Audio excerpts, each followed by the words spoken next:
Hey, welcome back to my channel. If you're new, please subscribe and use code NEVERGONE5 at cubospace.shop. Now, let's get on with the video.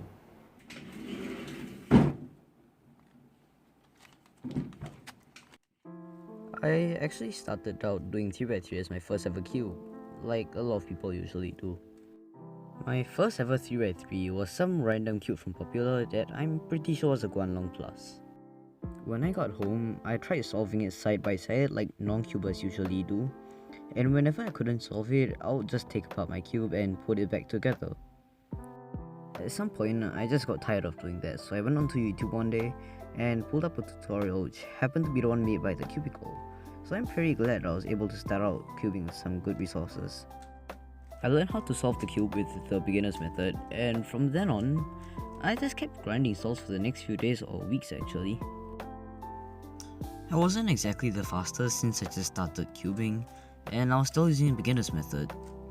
I averaged about 3 minutes when I started out. But as beginners usually do, I improved quite fast and got to about sub 50 or sub 40 beginner's method.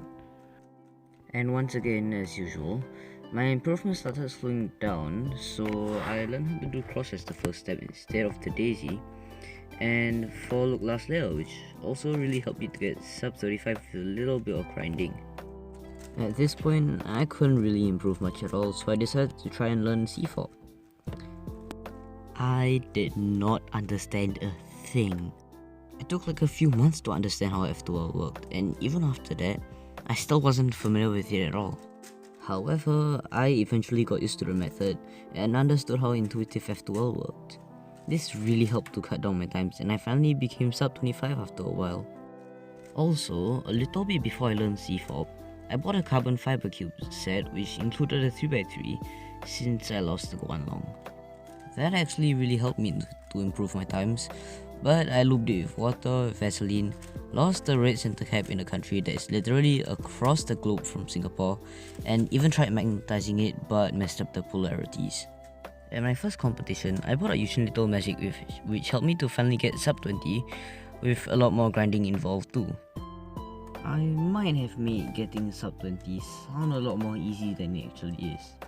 I took several months to finally break the barrier and had to learn many new things. One of those things was learning full PLL, and another one is learning new F2L tricks to help make my F2L more efficient, since I was new to the concept of solving 2 layers at once. Around March 2019, I bought an RS3M 2018 edition, and it actually felt really good. It didn't really help improve my times that much, but it was my first magnetic 3x3, so that's cool. It was in June 2019 that I bought my first ever GAN cube, which was the GAN 356X. I also finally finished learning full OLL. The GAN X easily became my new main, and it definitely helped in chipping away at my time slowly. I averaged 18, then 17, and finally 16. But like normal in cubing, there's always gonna be a point that you stop improving for a very long while. I was stuck averaging 16 for about a year, and I even took a break since I could not improve anymore. Until I bought what will be my main until this day.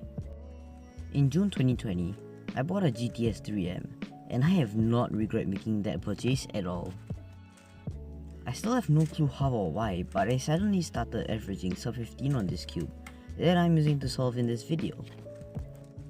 I blame it on the fact that I overlooped the GAN X and made the core rusty, but now I average sub 15 on it too now, which is kinda strange. I'm still very confused about why this happened, but maybe I was just slowly improving on the GTS 3M too.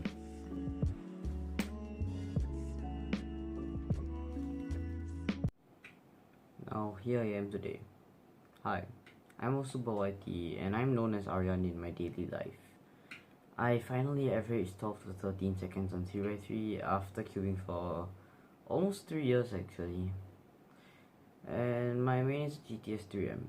What's your story in trying to get better at 3x3?